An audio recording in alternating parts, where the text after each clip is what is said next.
Hello and welcome in my tech valley. C programming series के lecture number 16 में आ गए हैं और आज का हमारा टॉपिक है लूप कंट्रोल स्टेटमेंट। ठीक है, लूप कंट्रोल स्टेटमेंट क्या होते हैं जी? अगर हमें कुछ स्टेटमेंट्स को n नंबर ऑफ टाइम्स हमको उनको एग्जीक्यूट करवाना है तो हम लूप कंट्रोल स्टेटमेंट का यूज़ करते हैं। लूप कंट्रोल स्टेटमेंट्स सी में कौन कौन से होते हैं? एक तो वाइल होता है जी, डू वाइल और फोर।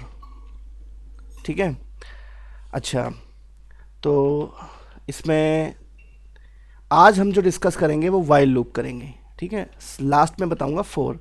अच्छा, मैंने फोर लूप पर एक टेस्टिंग वीडियो बनाया है कि अगर आपको लगता है कि आपको फोर लूप आता है, ठीक है, मैं तो हालांकि बाद में बताऊंगा, तो अगर आपको लगता है कि फॉर लूप आता है तो जरा अपनी नॉलेज को आप टेस्ट कर सकते हैं जाकर मेरे चैनल पर। ठीक है, तो डू यू नो जो प्लेलिस्ट है उसमें है do you know for loop. ठीक है, अच्छा जी, तो शुरू करते हैं। हाँ जी, तो वाइल लूप का जो सिंटैक्स है वो क्या है? वाइल लूप का सिंटैक्स है वाइल, और बिल्कुल इफ़ की तरह से ही, जैसे इफ़ की रिक्वायरमेंट थी, यहाँ पर इंट एक्सप्रेशन की रिक्वायरमेंट होती है, EXPR। ठीक है, इंट एक्सप्रेशन। ठीक, होता क्या है, कंट्रोल सबसे पहले यहाँ पर आएगा इस जगह पर। अगर इंट एक्सप्रेशन जो है वो पॉजिटिव है या नेगेटिव है, दोनों केसेस में कंट्रोल अंदर आएगा, एग्जीक्यूट करेगा सारे स्टेटमेंट, जो भी स्टेटमेंट आप लिखेंगे वो सारे स्टेटमेंट एग्जीक्यूट होंगे, और उसके बाद कंट्रोल वापस इंट एक्सप्रेशन पर। ठीक है, अगर यहाँ ज़ीरो मिलती है तो स्किप कर जाएगा। तो इसका मतलब ये हुआ कि जब तक यहाँ पर पॉजिटिव या नेगेटिव मिलता रहेगा तब तक ये घूमता रहेगा, इसे ही लूपिंग कहते हैं, लूप बना रहेगा एक, ये एग्जीक्यूट करता रहेगा। ठीक है, और जब ये ज़ीरो मिलेगी तो उससे बाहर आ जाएगा। तो देखते हैं, इसको यूज़ करते हैं। Int x is equal to zero, हमने लिखा वाइल x माइनस फोर और print f hello slash n और x बराबर x प्लस वन। यहाँ पर ये जो एक्सप्रेशन है, ये इसका मतलब ये हुआ कि x में एक ऐड किया और x में स्टोर कर दिया, तो x की वैल्यू इंक्रीज़ करेगी। ठीक है, अच्छा, तो इसको देखते हैं, इसको सेव किया, हमारे प्रोग्राम सेव हैं ई के अंदर CPRG में लेक्चर 16.c। कंपाइल करते हैं जी, कंपाइल हो गया और रन। हेलो, ठीक है,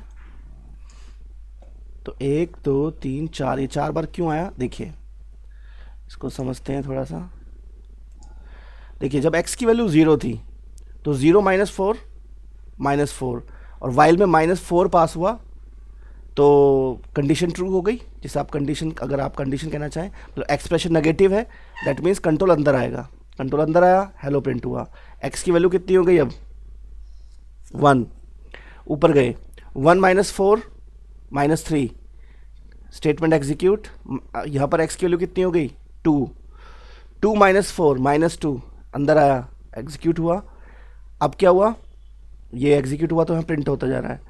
अब x की वैल्यू कितनी हुई? Three. Three minus four minus one, अभी भी चल गया। फोर, जब फोर माइनस फोर हुआ तब ये लूप से बाहर निकलेगा, क्योंकि four minus four zero, skip कर गया। तो देखिए, x की वैल्यू ज़ीरो के लिए प्रिंटिंग हुई, वन के लिए प्रिंटिंग हुई, टू के लिए प्रिंटिंग हुई, थ्री के लिए हुई, लेकिन फोर के लिए नहीं हुई। ठीक है जी, तो ये था हमारा वाइल लूप। तो अब हम वाइल लूप का यूज़ कर सकते हैं किसी भी प्रॉब्लम को सॉल्व, जहाँ पर हमें लूपिंग की ज़रूरत होगी वहाँ पर हम वाइल लूप का यूज़ करेंगे। चलिए एक प्रोग्राम और देखते हैं।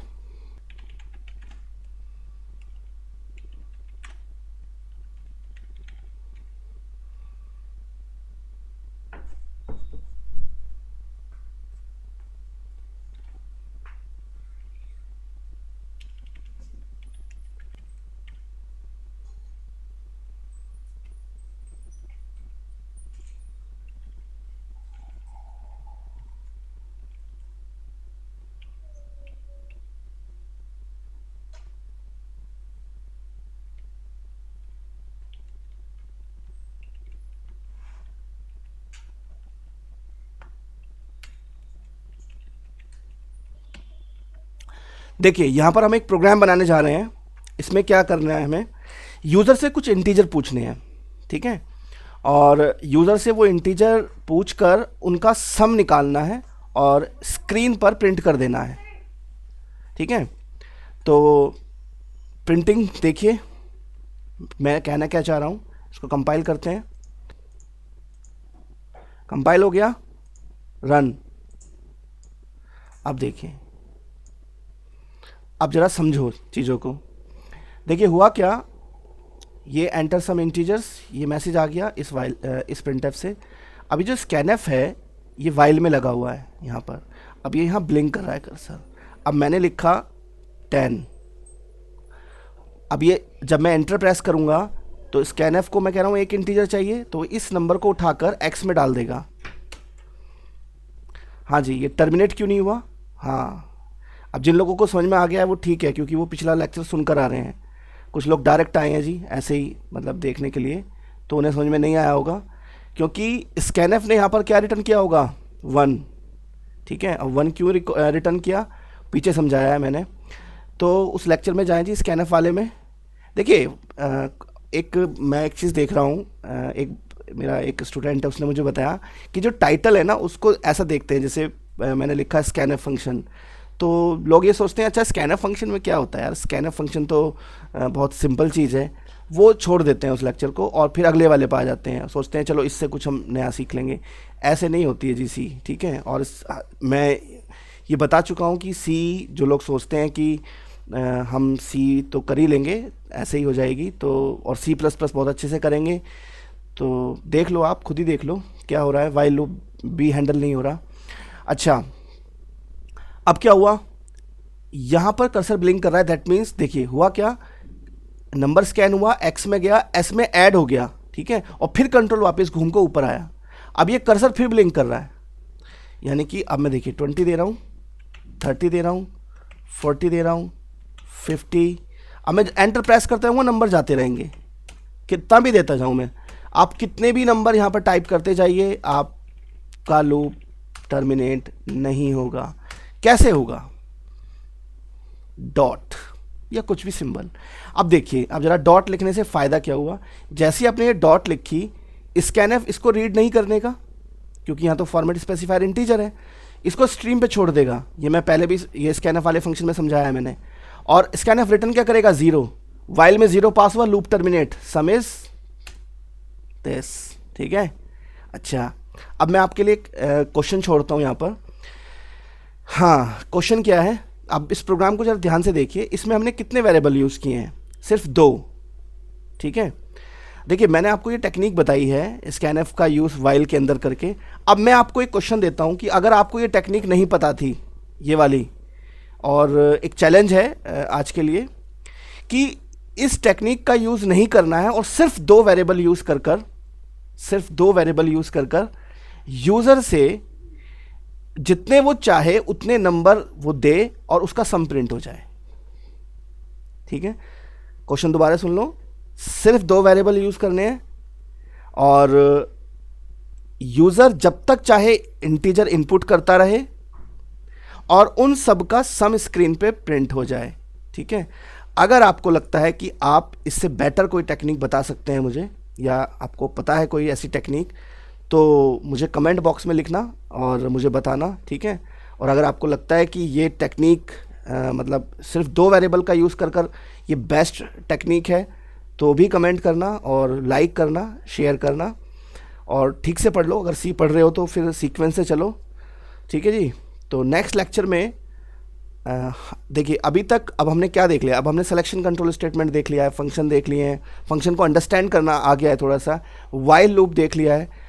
देखिए ये जो मैंने एग्जांपल दिया है ना, कोई ये मतलब ऐसा नहीं है कि आपको एक्सपर्टाइज चेक कर रहा हूँ मैं आपकी यहाँ पर, ठीक है। सी में एक्सपर्टाइज चेक करने के बहुत तरीके हैं, बहुत क्वेश्चन डालूंगा मैं।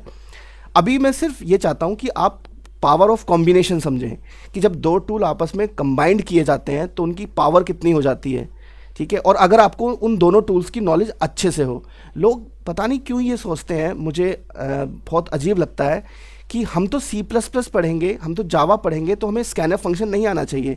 देखिए मैं स्कैनफ फंक्शन पढ़ाने से मेरा मतलब ये होता है कि मैं आपको मीनिंग समझाऊं उस चीज़ का, कि आप समझें कि टूल्स कैसे डिज़ाइंड हैं, और लोग इजीली स्किप कर देते हैं। चाहे तो स्कैनर फंक्शन है, हमें क्या ज़रूरत है सी में स्कैनर फंक्शन पढ़ने की, हम तो फाइल हैंडलिंग पढ़ना चाहते हैं। तो बहुत ये वाली सोच जो होती है वो ख़तरनाक होती है, फिर प्रोग्रामिंग नहीं आ पाती ठीक से। तो टूल की पावर समझिए, उस टूल को देखिए, वो टूल ठीक है क्या करता है वो ठीक है, लेकिन वो काम कैसे कर रहा है, वो इंटीग्रेट करके दूसरी चीज़ के साथ कितनी पावरफुल हो सकता है। देखिए वाइल लूप के साथ अब ये चीज़ यूज़ की मैंने, अगर आपको इससे कोई बेटर टेक्निक पता है तो बताइए। ठीक है जी, तो आज के लेक्चर में इतना ही, नेक्स्ट लेक्चर में मिलते हैं। Okay, bye bye, thank you.